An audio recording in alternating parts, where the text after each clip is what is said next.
unboxing of the Samsung Galaxy S3. This is pretty much a highly anticipated phone of 2012, and it was crazy that it came to every single carrier in the United States.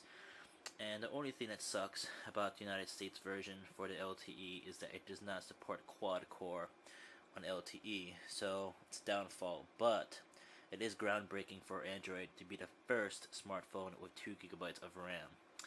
I pretty much upgraded from the Samsung Galaxy Nexus, which is not, I'm not saying it's a bad phone, it's a great phone. It's very fast, the way I had it set up, but the reason why I decided to go with the Samsung Galaxy S3 is because basically it's a lot quicker. It is dual core, but it is 1.5 Snapdragon S4 processor, which is really quick, and basically I had some money to blow.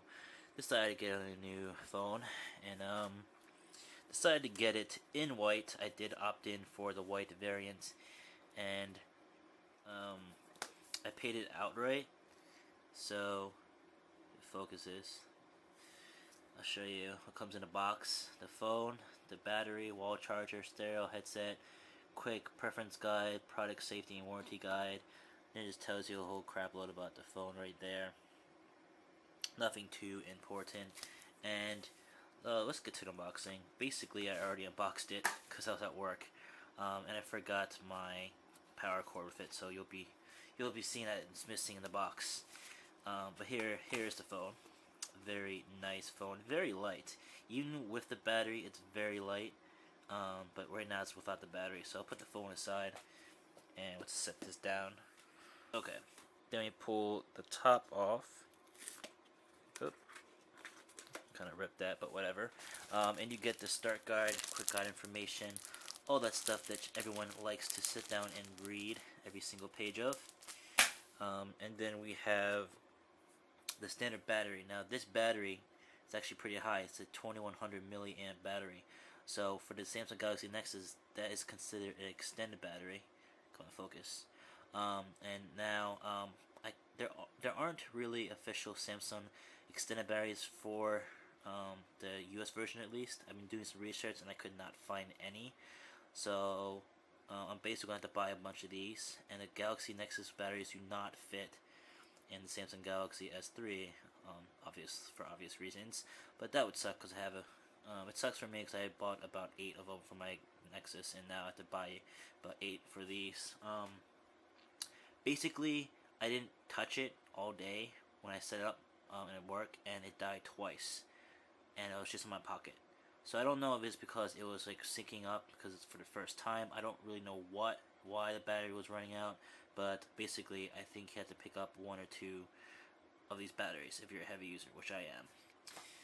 Then what you get in the packaging would be the place for your charger, your wall charger. It's a USB based one. Pretty sure you guys won't upset that I don't have it. And then a USB cord, which is a black one, your standard Samsung black one. They didn't bother to match the white on your phone, which I'm using right now because I am currently in the process of rooting my phone, downloading the ROM. There aren't much ROMs out for the Verizon one. There's basically only one. There's 2, but the second one doesn't do much. And here is your white buds. They're pretty nice quality, actually. And they come with various size earbuds, and that's basically it. It's all in the package. So the USB cord, your headphones, your user manual, and that's it. So that's all the accessories. Then I can show you the battery.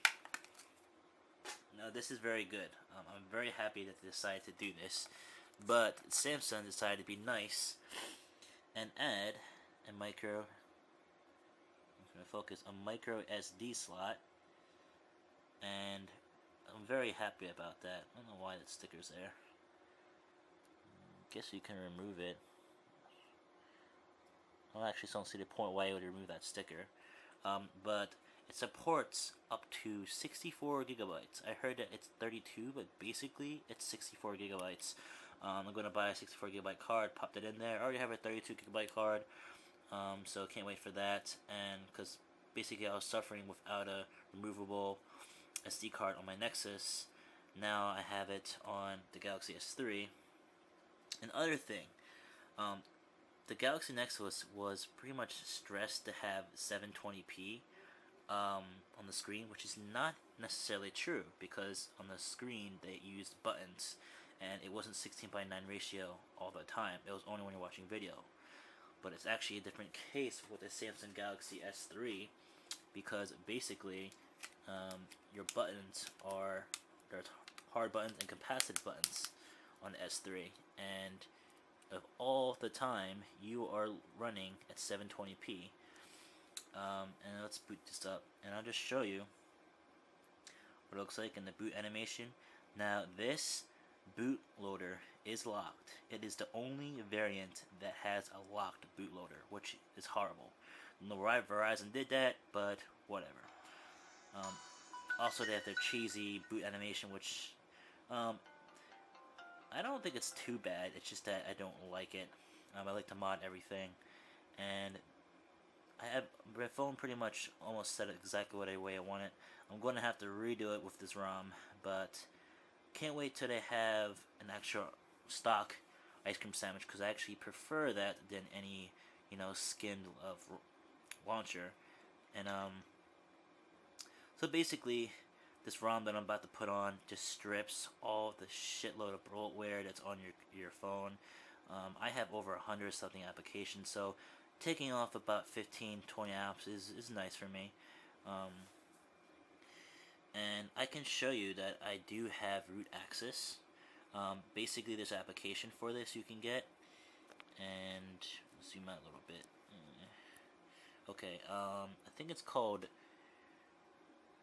root checker, I believe. And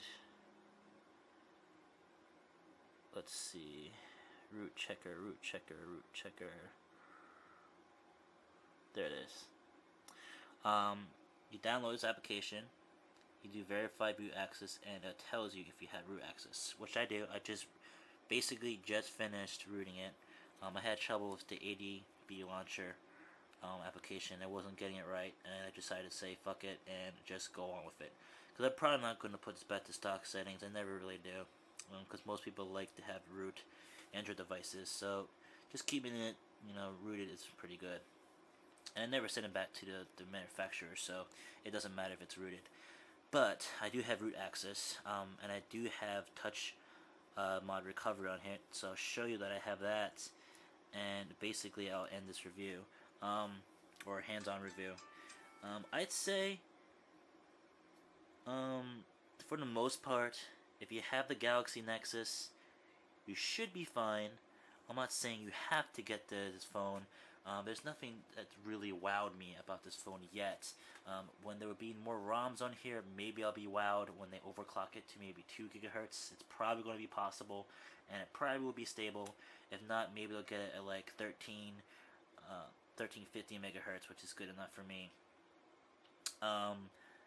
But let me show you that I have touch mod recovery on here. And pretty much the way I just did is I put it in Odin mode, and you hold down the up volume button, the power button, and the home button, and then you're in your touch mod recovery. So now you know that I unlocked phone, and I'm going to add, if you're going to focus, there you go.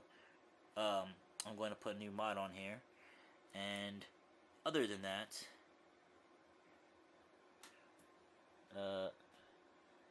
basically we're good. Now, it is quick. It does lag. It actually does lag. People told me that it never lagged during their experience, but they don't know much about cell phones, so this phone does lag. Not much. I thought that it wouldn't lag at all. But when I was going through my applications and my home screens, it did lag just a tiny bit. So that disappoints me.